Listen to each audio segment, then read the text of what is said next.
All right, this is OM. This is 12:17 Central Standard Time. We are back on. And right when I come back from lunch, it looks like the SPY decided to fall. So it appears we were, about 45 minutes too early on those puts. So that's great. Either way, it's fine. It's another learning lesson. But, indicators broke down. Bull market today, obviously, and they just smashed right through the indicators. So it's whatever. You live and learn, live to live it. You go on to live another day. So we're going to just watch here a little bit, see how this price actually breaks down. It's actually pretty interesting how it's starting to break down. We'll see what happens after, 3-4 days of raging. We'll see what happens. Cool, the mic is better. Good, I'm glad that fixed it.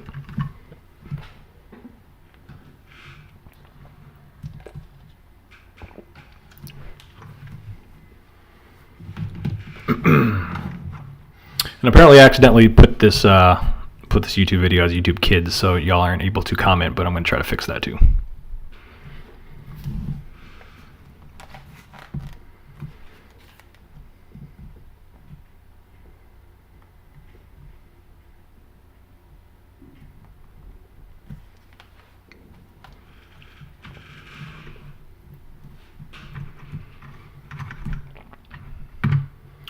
I'm just going to take a little look around the market here, see how things are rolling.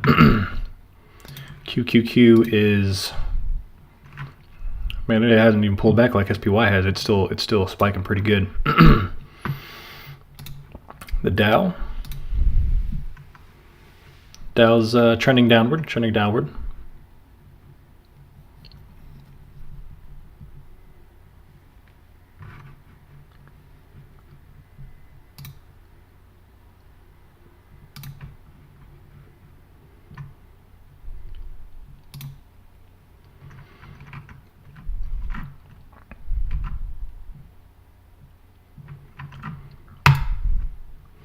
Yep, and SPY looks like it's bounced directly off that level there, at around the 406-ish level, twice.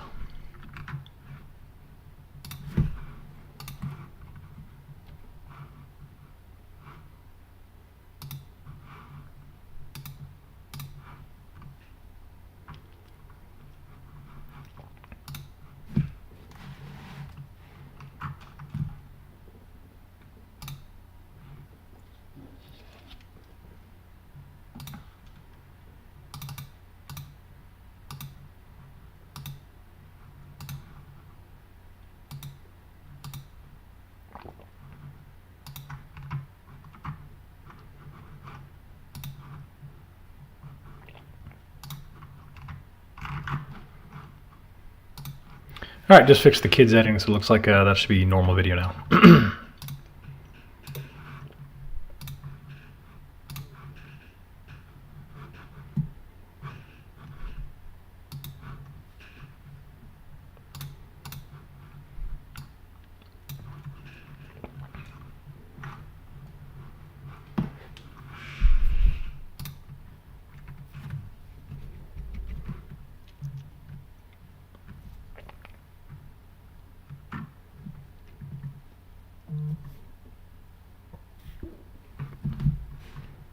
And I'm just going to watch here to see what it does off this double bounce. If it's going to spike, go back to normal levels, or 407, and then or downtrend. Either way, I'm just going to watch. Most likely, we'll have another play the rest of the day. I'm just going to kind of consolidate and look and watch the charts and see what I can learn out of this,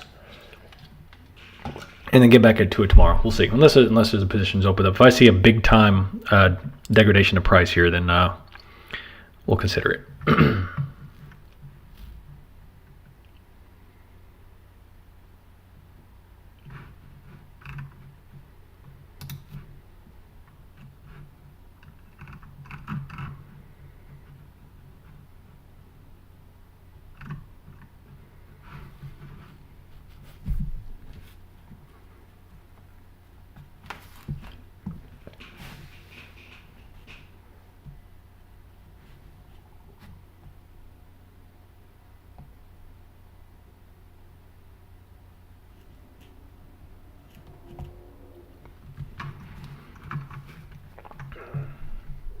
Yeah, volume is starting to fizzle out here. You got some red candles overtaking the green, so I'm just going to be paying attention to this.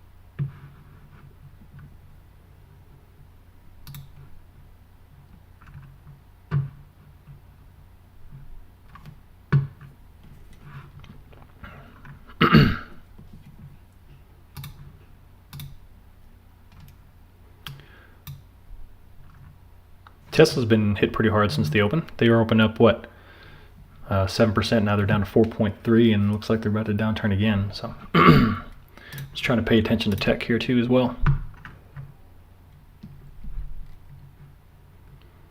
Amazon looks like it's rejecting its highest level of the day again for the second.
All right, we're hitting the support level again where it was. I think it was trading what we've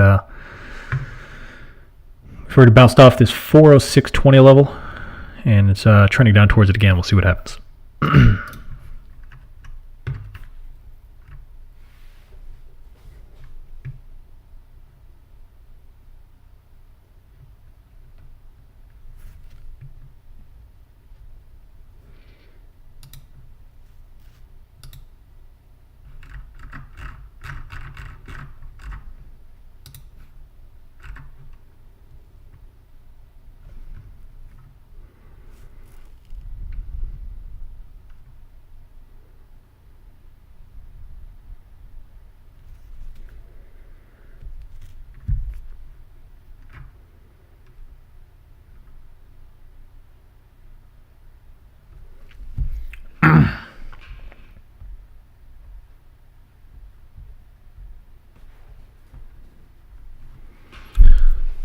Interesting.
Could see a slight breakdown here if it breaks support, but we're watching.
And it rebounded right off again.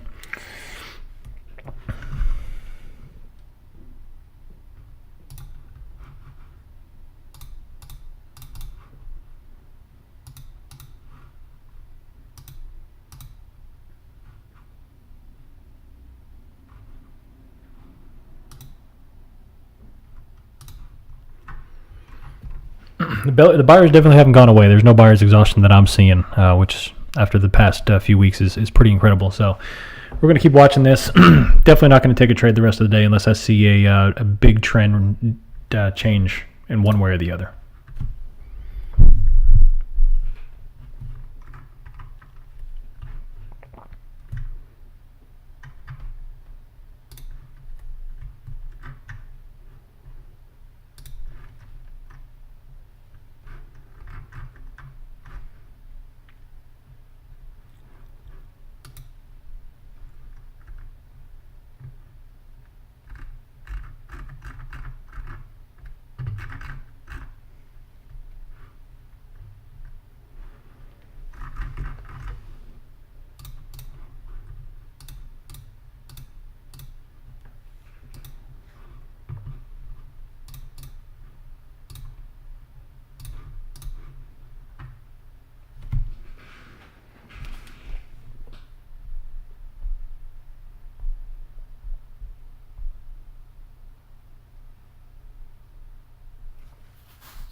So on the breaking the breaking the action, this will be a great time for any questions. If anyone has anything in terms of my system or anything else in general, any kind of indicators or questions about something that just whatever it is, something about your trading experience. Just shoot them in the room if you got them in the SPI only in their only room.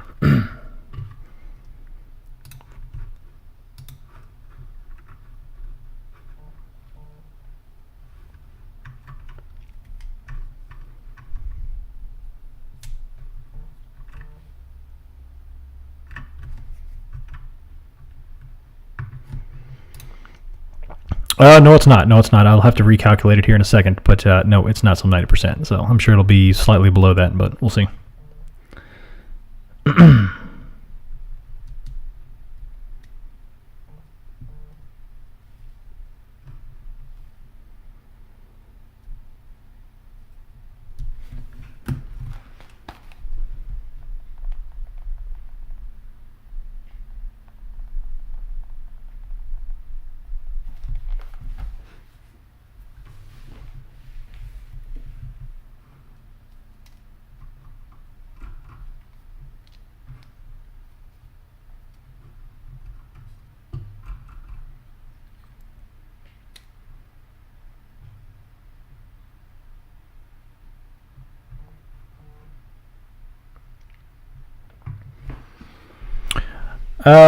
No, I don't usually. I would say 95% of the time I would never average down a trade, just because that's if you like in this.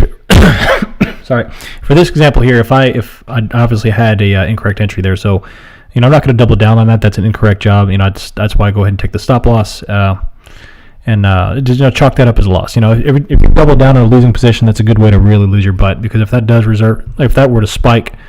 Then instead of losing 10% of my original position, I'm going to lose 10% of whatever other position I've got or whatever I've added to it. So I just tend to stick with what I got. Now I'd actually be more apt to double down on a winning position than I would a losing position, which is, kind of goes against the grain here. So because people want to, all right, well, if I average down, it's going to cut my cost basis lower and make the goal a little bit shorter to get to. But in all reality, if I make a correct decision and everything's trending upward, I would rather double down in a winning position and just, and let that roll and just take care of the profits. So that's my thesis.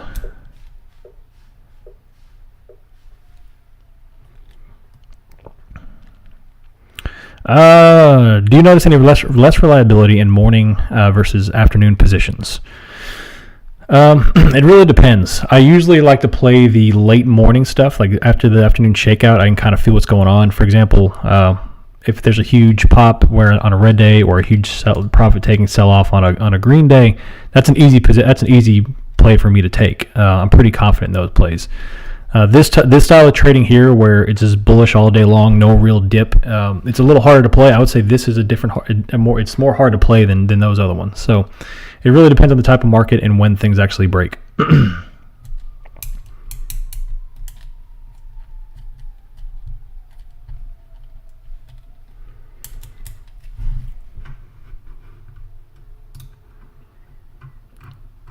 I'm very loss sensitive. That's why I won't double down on a trade here. So I take pride in taking small losses as opposed to taking large losses, because the way I look at my account at the year end or month end or whatever my analytics are, I've got 4 categories. I've got big wins, which I want a few of them, small wins, which I want a lot of, small losses, which I expect and actually want to have a few of them, because that means I'm doing my job of cutting losses short, or big losses, which I want none of. And stop losses help me make that big loss a zero. Like, I don't want any big losses whatsoever. Losing is part of the game. Everyone does it. The best system in the world are going to do it.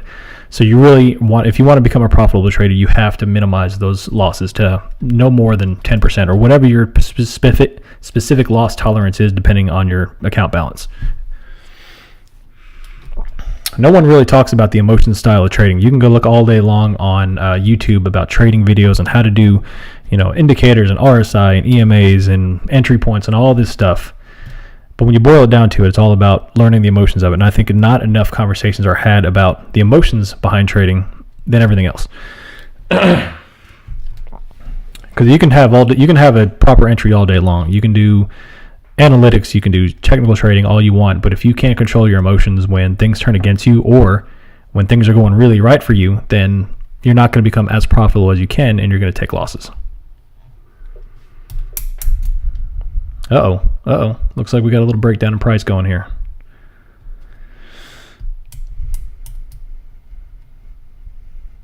Beautiful, Wheeler. Good job.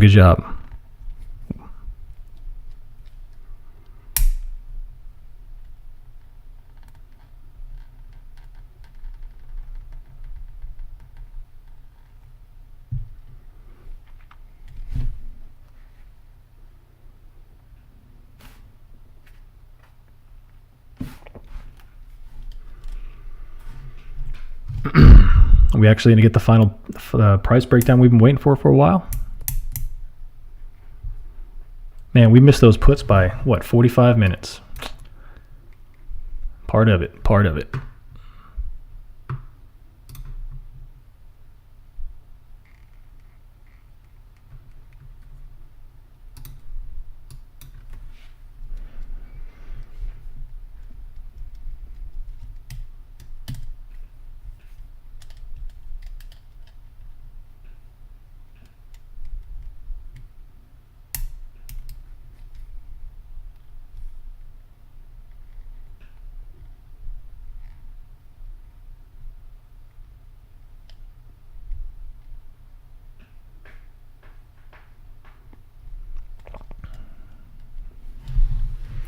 Well, remember, we've got 2 gaps to fill, and the buyers have been taken over the past 10 days. So at some point, the sellers do have to step in, and whether that's today or later on this week, it's got to happen. So.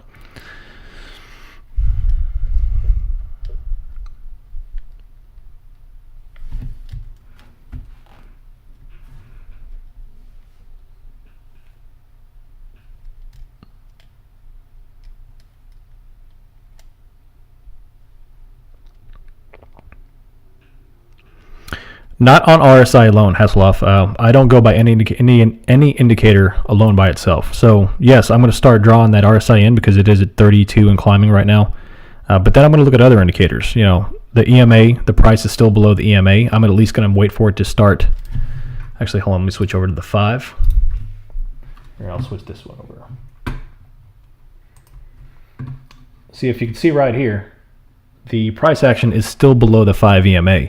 So if I'm going to enter calls here, I'm at least going to wait for that to come up, test the EMA, and just pop through it a little bit. And that's going to be confirmation that the price is going to start reversing and bounce back through the EMA, as well as the RSI spiking. So I'm never going to go on RSI alone. The RSI is just going to start drawing my attention to other indicators.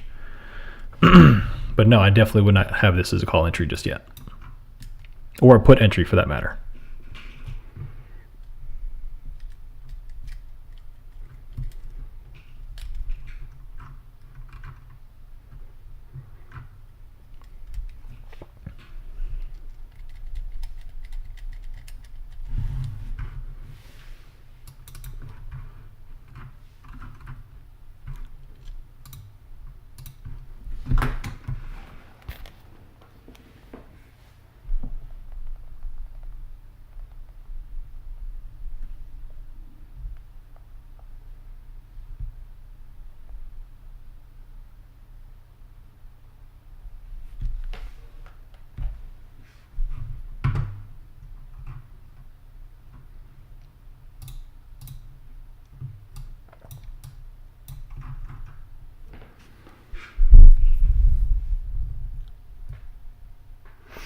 Oh, wait, and I know I talked earlier about the RSI charts. I'm going to take a look to see if I can find those and post those. I think that's really helpful in terms of RSI versus price, the price action, what is bullish and what is bearish. Oh, I'm sorry, what is up and what is down. We don't use bullish and bearish.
All right, now we're approaching the 5 EMA on the 5 or the 8 EMA on the 5-minute chart.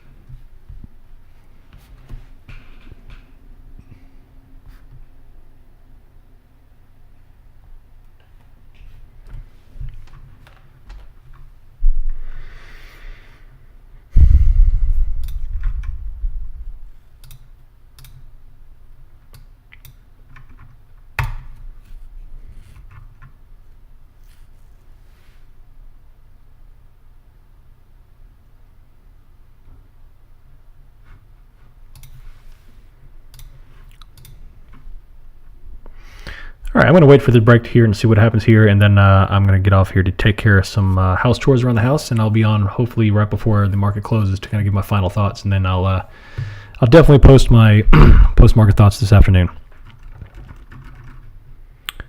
So this is OM signing off YouTube.